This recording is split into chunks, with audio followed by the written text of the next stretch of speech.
हरे कृष्णा। हम श्रीमद् भगवद गीता के 12वें अध्याय भक्ति योग, इसके दो श्लोक, श्लोक संख्या 6 और 7 आज पढ़ने का प्रयास कर रहे हैं। बहुत सुंदर श्लोक हैं, आश्वासन प्रदान करने वाले श्लोक हैं। इनका आस्वादन करने का आज प्रयास रहेगा। उससे पूर्व हम श्रीमद् भगवद गीता के महात्म्य से एक श्लोक का श्रवण करेंगे। बहुत सुंदर श्लोक है ये भी। निवसन्ति सदा देहे देहाशेषेऽपि सर्वदा सर्वे देवा च ऋषयो योगिनो देह रक्षकाः। बहुत सुंदर श्लोक।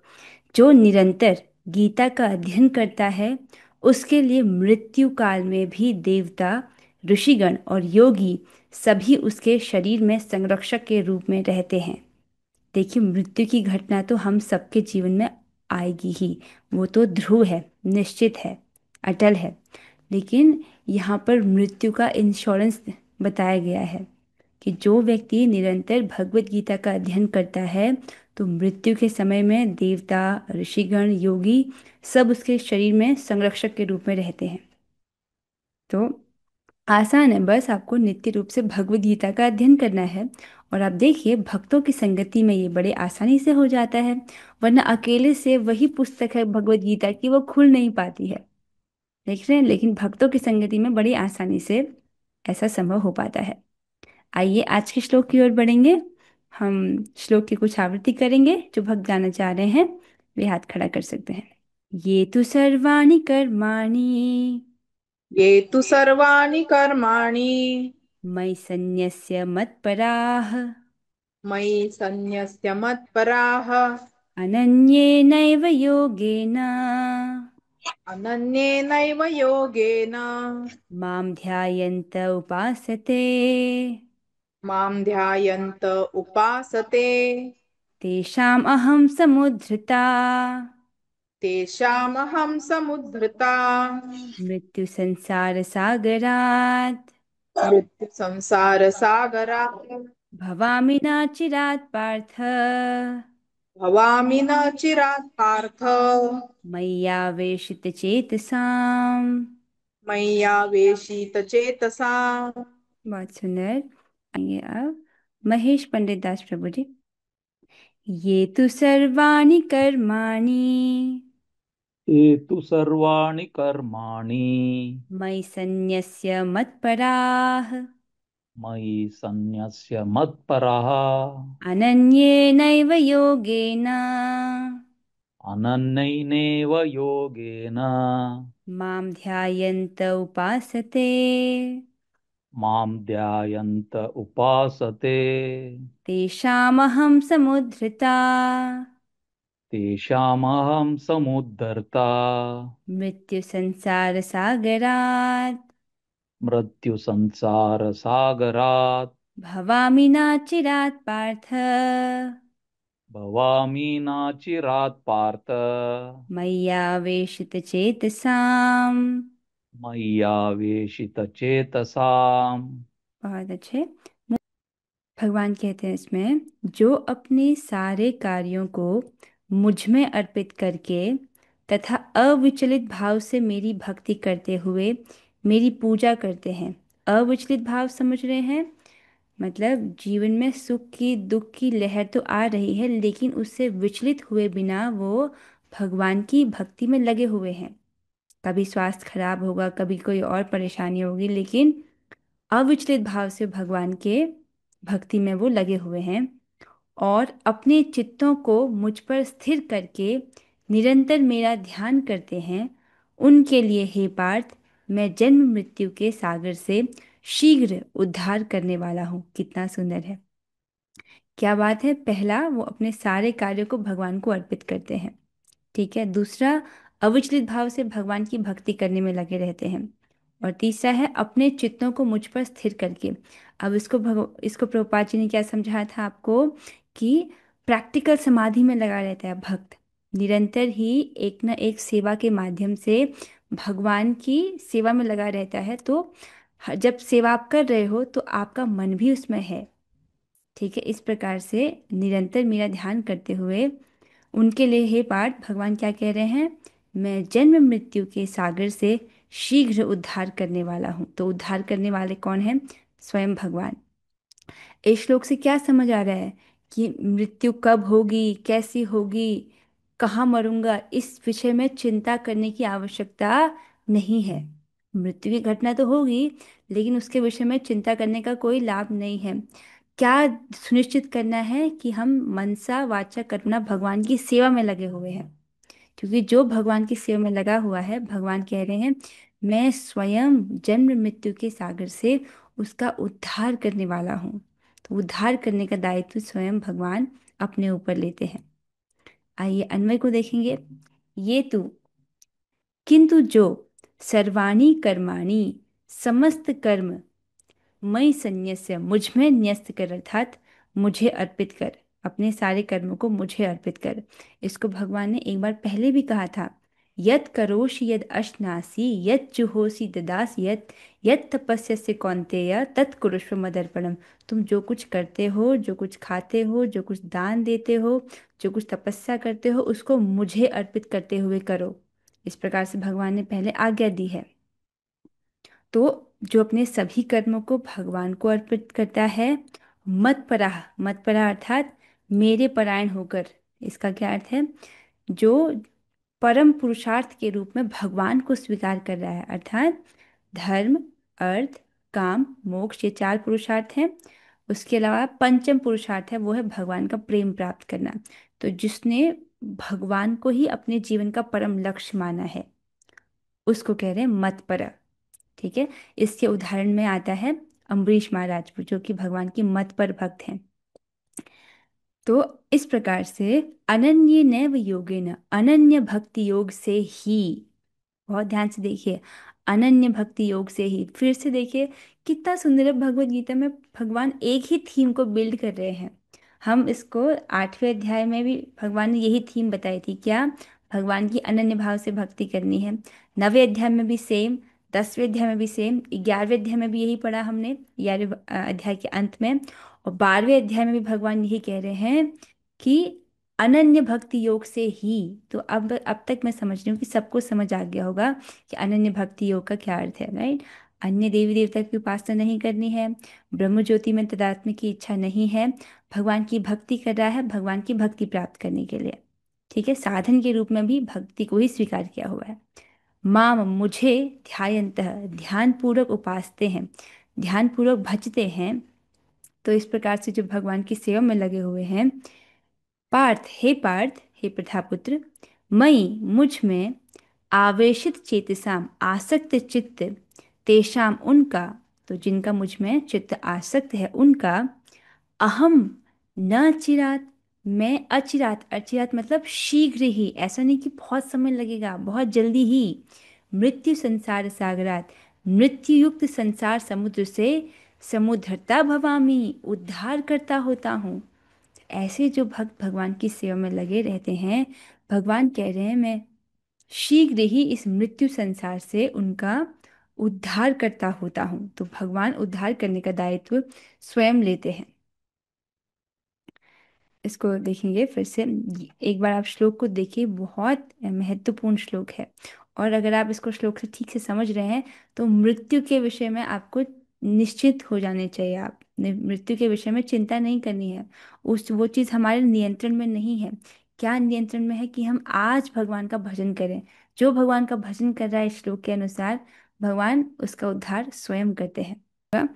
एक बार फिर से श्लोक की लाइन बाय लाइन को समझिए। ये तो सर्वाणी कर्माणि, अर्थात किंतु जो सर्वाणी कर्माणि मतलब समस्त कर्म, मई संन्यस्य मुझ में समर्पित कर, मत परा अर्थात मुझे ही अपने जीवन का परम पुरुषार्थ मानते हुए। तो लक्ष्य क्या है? भगवान की प्राप्ति, भगवान का प्रेम प्राप्ति। ठीक है। अनन्य नैव योगेन, और अनन्य भक्ति योग से, ये बहुत महत्वपूर्ण है। तो ऐसा ना हो कि आप भगवान की भी आराधना कर रहे हो, साथ में किसी और देवी देवता का भी बीच बीच में चल रहा है। अगर ऐसा है तो अभी अनन्य भक्ति नहीं हुई है। पर मैं समझ रही हूँ क्लास में जितने बच्चे हैं, जितने भक्त हैं, अब तक तो अनन्य भक्ति तक की निष्ठा में पहुंच चुके होंगे आप, है ना? केवल भगवान की ही आराधना करनी है। माम ध्यायन्त उपासते, इस प्रकार जो मुझे ध्यान पूर्वक भजते हैं। इसका अर्थ क्या है? मतलब जो कि श्रवण कीर्तन की प्रोसेस में लगा हुआ है, भक्ति की या भगवान की सेवा के माध्यम से किसी न किसी सेवा के माध्यम से भगवान से जुड़ा हुआ है। ठीक है, इसको आप एक बार और समझिए। जैसे यहाँ देखिए, आप एक कक्षा का चित्र रखा गया है जिसमें एक शिक्षिका क्लास के विद्यार्थियों को कुछ पढ़ा रही है और बच्चे बड़े ध्यानपूर्वक सुन रहे हैं। ठीक है, अब मान लीजिए कोई एक बच्चा है जो क्लास में ही है और वो खिड़की से बाहर देख रहा है बंदर को। ठीक है, अब उतने समय में शिक्षिका ने कुछ पढ़ाया जो कि क्लास के सब बच्चों ने सुना, लेकिन जिस बच्चे का ध्यान खिड़की से बाहर था उसको वो सुनाई नहीं दिया। क्यों नहीं सुनाई दिया? क्योंकि यद्यपि वो कक्षा में है लेकिन उसका मन बाहर है। तो यद्यपि क्लास में वो बात बोले गए, शब्द बोले गए, उस बच्चे के कान से भी स्पर्श हुआ, क्योंकि वहां पर मन नहीं था इसलिए वो सुन ही नहीं पाया। ठीक, आप समझ रहे हैं इसका मतलब? हमारी ज्ञानेंद्रियों से जो संपर्क होता है, केवल ज्ञानेंद्रियों से संपर्क होना पर्याप्त नहीं है, उसमें मन होगा तभी उस चीज को हम ग्रहण कर पाते हैं। है कि नहीं? तो इसका मतलब हम अपनी ज्ञानेंद्रियों के द्वारा जो सेवा कर रहे हैं भगवान की, जैसे अभी आप कथा श्रवण कर रहे हो, आप सुन रहे हो, इसका मतलब आपका मन भी यहाँ पर है ना? और जो भी आप, मान लीजिए आप भगवान के बर्तन धो रहे हो, तो उसको भी आप एकदम अन्यमनस्क होकर नहीं कर सकते, उसमें भी कुछ ध्यान लगाना पड़ता है ना? तो इन सारे क्रियाओं में जो भी हम करते हैं अपने ज्ञान इंद्रियों के माध्यम से, अपनी इंद्रियों के माध्यम से उसे कर रहे हैं, तो उसमें मन भी है। अगर मन नहीं लगा होगा तो आप उसे कर कैसे पाएंगे? ठीक है, तो इस प्रकार से मुझे ध्यान पूर्वक भजते हैं, ये समझ आ रहा है? मतलब किसी न किसी प्रकार की सेवा के द्वारा भगवान से जुड़े हुए हैं।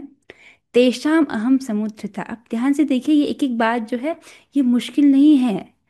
अपने सभी कर्मों को भगवान को अर्पित करना मतलब कृष्ण के लिए ही कर्म करना। दूसरा, मतपर, भगवान को ही अपने जीवन का परम पुरुषार्थ मानना, इसको भी राइट टिक कर लीजिए।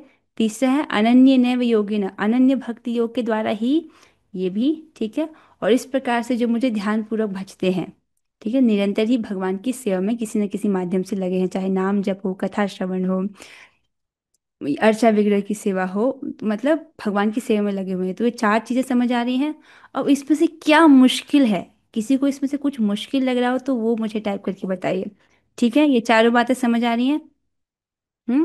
तो इस प्रकार से जो भगवान का भजन कर रहा है, तेषाम अहम समुद्रता, उनका मैं उद्धार करता होता हूँ, भगवान स्वयं उनका उद्धार करते हैं। मृत्यु संसार सागरात, और मृत्यु युक्त संसार समुद्र से। तो ये संसार कैसा है? मृत्यु युक्त।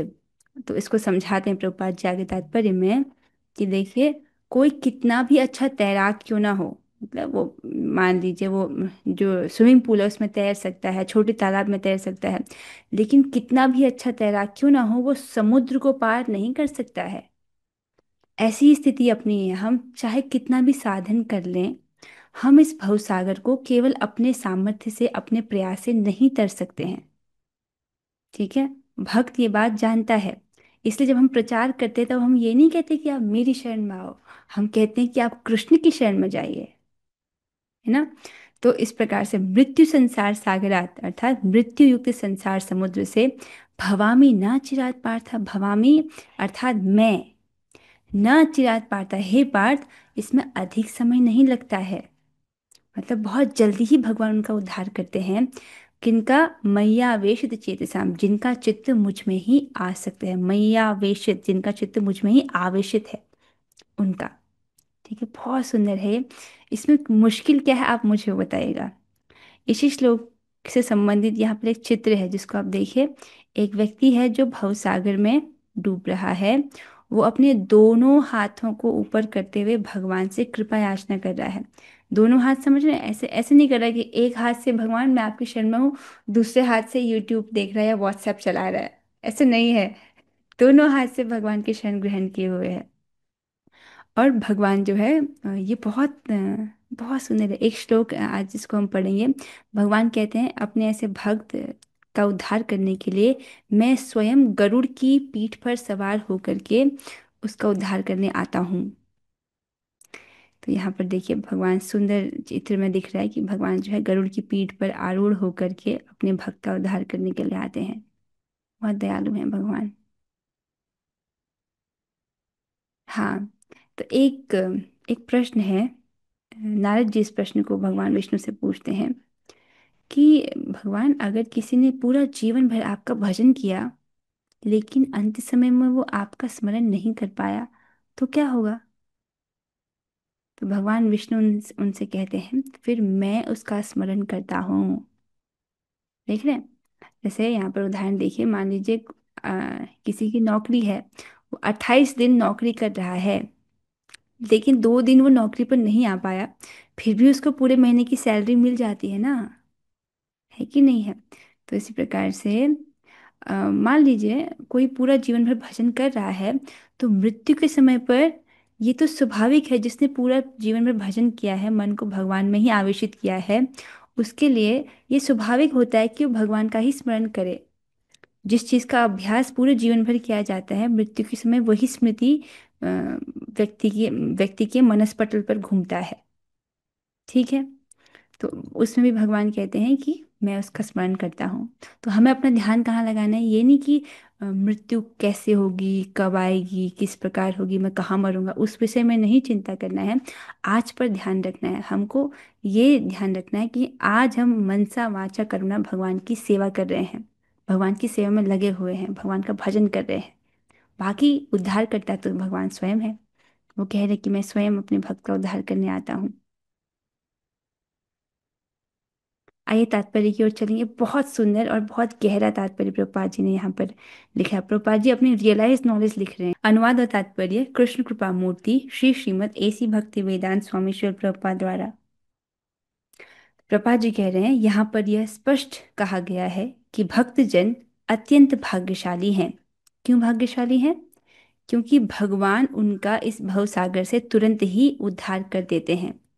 भवामी न चिरात पार्थ मैया वेशित चेतसाम। तो इसमें अधिक समय नहीं लगता है, तुरंत ही वो इस भवसागर से अपने भक्तों का उद्धार करते हैं। अब ये अगली लाइन बहुत महत्वपूर्ण है, ध्यान से सुनिएगा। शुद्ध भक्ति करने पर मनुष्य को इसकी अनुभूति होने लगती है कि ईश्वर महान है और जीवात्मा उनके अधीन है।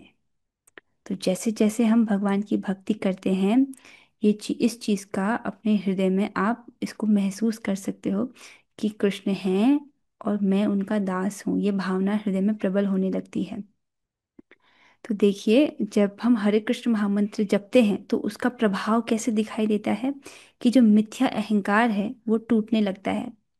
मिथ्या अहंकार मतलब जब व्यक्ति समझता है कि मैं शरीर हूँ, ये मेरे बच्चे हैं, ये मेरा परिवार है, ये मेरी माता है, ये मेरे पिता है, इस प्रकार से उसमें आवेशित जो चित्त है, वो सब, वो जब आसक्तियां ना, वो ग्रंथियां खुलने लगती हैं, कटने लगती हैं, मिथ्या अहंकार टूटने लगता है और व्यक्ति अपने आप को भगवान के दास के रूप में देख पाता है।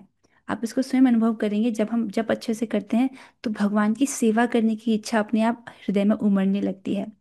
प्रभुपाद जी कहते हैं कि जो व्यक्ति अच्छे से जप कर रहा है, वो भगवान की, उसके हृदय में स्वतः ही भगवान की सेवा करने की इच्छा आने लगती है। तो भगवान अपने हाथ पैर से भी वो भगवान की सेवा करना चाहता है।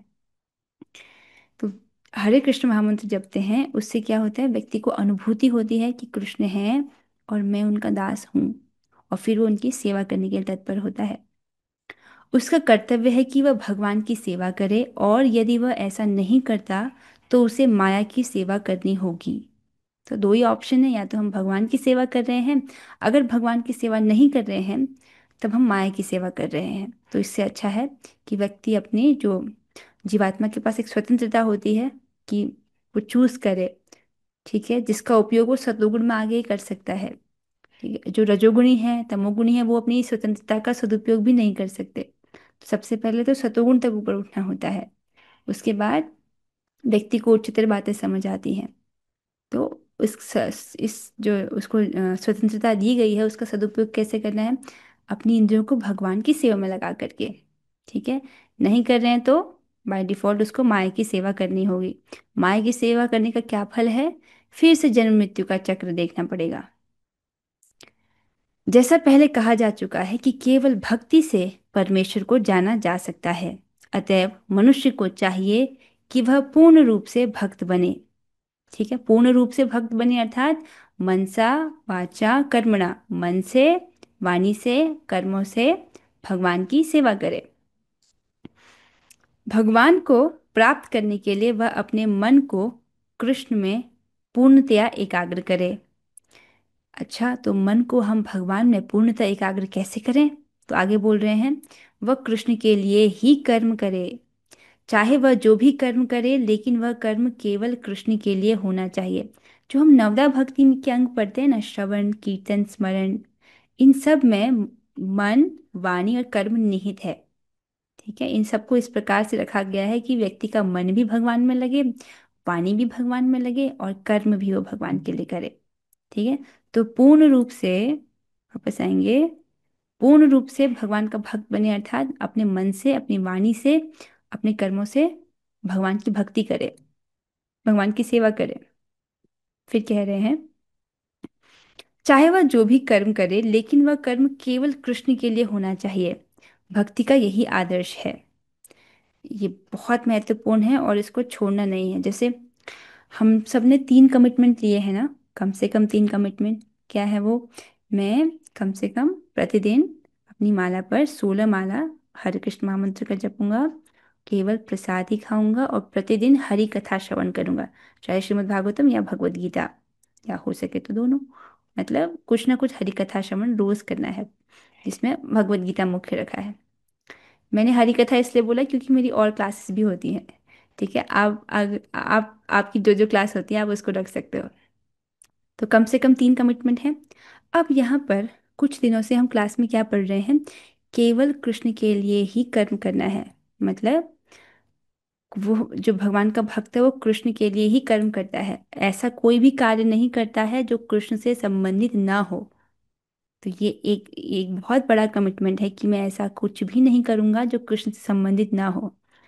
ठीक है, तो आजकल बहुत सारे सीरियल्स हैं, सीरियल्स तो हमेशा से आ रहे हैं, ऐसा कोई भी टीवी सीरियल नहीं देखना जो भगवान से संबंधित ना हो। समझ रहे हैं आप इस चीज़ को? या कोई भी ऐसी क्रिया जो भगवान से संबंधित ना हो उसको नहीं करना। ठीक है, तो कहाँ पर थे हम? कि भक्ति का यही आदर्श है। क्या आदर्श है? कि वो जो भी कर्म करे, लेकिन वह कर्म केवल कृष्ण के लिए होना चाहिए। ठीक है, भक्त भगवान को प्रसन्न करने के अतिरिक्त और कुछ भी नहीं चाहता। अब ये क्या कह रहे हैं, इसको देखिए। ओ, इससे पहले एक और बात समझनी थी। तो भक्त भगवान को प्रसन्न करने के लिए अतिरिक्त और कुछ भी नहीं चाहता। अब देखिए, हो सकता है कि व्यक्ति भक्तों की संगति कर रहा हो, लेकिन क्योंकि उसकी अभी संगति छूटी नहीं है भक्तों के साथ, तब उसको प्रगति करने में समय लग सकता है। देखिए यहाँ पर जब बोला जा रहा है कि भक्त भगवान को प्रसन्न करने के अतिरिक्त और कुछ भी नहीं चाहता, इसका मतलब वो भगवान को प्रसन्न करने के लिए कुछ भी त्याग सकता है। मतलब प्रेम को कैसे नापते हैं? सेवा और त्याग, कि हम आपके लिए सेवा कर सकते हैं और ये चीज़ त्याग सकते हैं। तो देखिए, जैसे किसी को समाचार सुनना बहुत अच्छा लगता है, तो व्यक्ति देखता है कि अरे ये तो कृष्ण से संबंधित नहीं है, तो इसको त्याग दूंगा। तो इस प्रकार से वो न्यूज़ त्यागता है। और न्यूज़ के उपलक्षण से कोई भी ऐसा टीवी सीरियल जिसको आप पहले देखते होंगे उसको नहीं देखना है, क्योंकि वो कृष्ण से संबंधित नहीं है। या कोई भी टीवी प्रोग्राम, या सुबह सोना बहुत अच्छा लगता है, ठीक है, इस आदत को छोड़ दूंगा। क्यों? क्योंकि ये भक्ति में बाधा का कारण बनता है। मंगला आरती जाऊंगा, इस प्रकार से भक्त संकल्प करता है। या मान लो, अरे कोई सोचे वो दोस्त तो बहुत अच्छा है, किसी का भक्ति मानने से पूर्व कोई भौतिकतावादी मित्र हो, वो दोस्त तो बहुत अच्छा है, पर फिर भक्त इसको समझता है कि अरे वो तो भौतिकतावादी है, इसलिए उससे मैं मित्रता त्याग दूंगा, उससे बात नहीं करूंगा। क्यों? क्योंकि भक्त भगवान को प्रसन्न करने के अतिरिक्त और कुछ भी नहीं चाहता। ठीक है, तो मतलब भगवान के लिए ऐसा भक्त जो है वो कुछ भी त्याग सकता है। ये समझ आ रहा है ये बात? मतलब जिस चीज का संबंध कृष्ण से नहीं है उसको नहीं स्वीकार करना है। ये सब उनके लिए बोला जा रहा है जो बहुत तीव्रता से भक्ति करना चाहते हैं और इसी जन्म में भगवत धाम की प्राप्ति चाहते हैं। जो ढीले ढीले ढाले रहना चाहते हैं उनके लिए तो बोला ही नहीं जा रहा है। ठीक है, जिनको इसी जन्म में घर जाना है उसके लिए है ये। मैं समझ रही हूँ हम सभी को इसी जन्म में घर जाना है, अगले जन्म में कोई किसने देखा क्या होगा ना। अब यहाँ पर देखिए एक बहुत सुंदर चित्र रखा गया है कि देखिए, परिवार में विभिन्न प्रकार की सेवाएं होती हैं। है ना। जैसे एक माता अपने बच्चे को खाना खिलाती है, स्नान कराती है, तैयार कराती है स्कूल के लिए, टिफिन पैक करती है, आदि आदि बहुत सारी सेवाएं होती हैं। इन सब सेवाओं का आधार क्या है? ममता, यही ना कि ये बच्चा मेरा है, ममता की भावना रहती है। या परिवार के विभिन्न सदस्यों के लिए कि ये मेरे हैं, इस प्रकार से भावना रहती है। तो जब हम भगवान की सेवा करते हैं तो उनके लिए इस प्रकार की ममता कैसे आती है? देखो, परिवार में सेवा कर रहे हैं तो उनके लिए भावना है कि ये मेरे हैं, और फिर उनकी सेवा कर रहा है व्यक्ति। तो भगवान के लिए इस प्रकार की सेवा कि ये मेरे हैं, इस प्रकार की भावना कैसे आती है? हरे कृष्ण महामंत्र जप करने से। आप समझ रहे हैं इस चीज को? और जब ये चीज आने लगती है, आप जब कर रहे हो और आपको ऐसा नहीं कि आर्टिफिशियल हो, क्योंकि हम हैं, नेचुरली हम भगवान के दास हैं। तो ये कृष्ण भावना अमृत का प्रोसेस ऐसा नहीं कि ऊपर से थोपा जा रहा है, हम वास्तविकता में भगवान के दास हैं। बस ये माया का आवरण लगा है, इसलिए हम इस जगत की चकाचौंध से भ्रमित हो जाते हैं। लेकिन हरे कृष्ण महामंत्र की ध्वनि को सुन रहे हैं, जप कर रहे हैं, भक्ति कर रहे हैं, प्रसाद पा रहे हैं, इससे हमारा चित्त जो है, अंतःकरण शुद्ध होता है। तब हमको समझ आने लगता है कि कृष्ण वाकई में मेरे हैं। और जब ऐसी भावना, ऐसे समझ आता है, तब व्यक्ति निश्चिंत होता जाता है। क्यों? क्योंकि उसको पता है कि चाहे कैसी भी परिस्थिति हो, कृष्ण मुझे संभाल लेंगे। जैसे एक छोटे बच्चे को पता रहता है ना कि मेरी माँ है, मेरे लिए खाना बना लेंगी, उसको चिंता नहीं रहती, निश्चिंत रहता है। क्यों? उसको पता है कि माँ है। वैसे ही भक्त को पता है कि कृष्ण है, और मुझसे बहुत प्रेम करते हैं, मेरे परम प्रिय मित्र हैं, मेरी रक्षा अवश्य करेंगे। प्रभुपाद जी भी इसको कहते हैं, अवश्य रक्षबे कृष्ण। भक्त को ऐसा विश्वास होना चाहिए, अवश्य रक्षबे कृष्ण। देखिए ना, प्रभुपाद जी 40 रुपए लेकर के यहाँ से अमेरिका चले गए थे।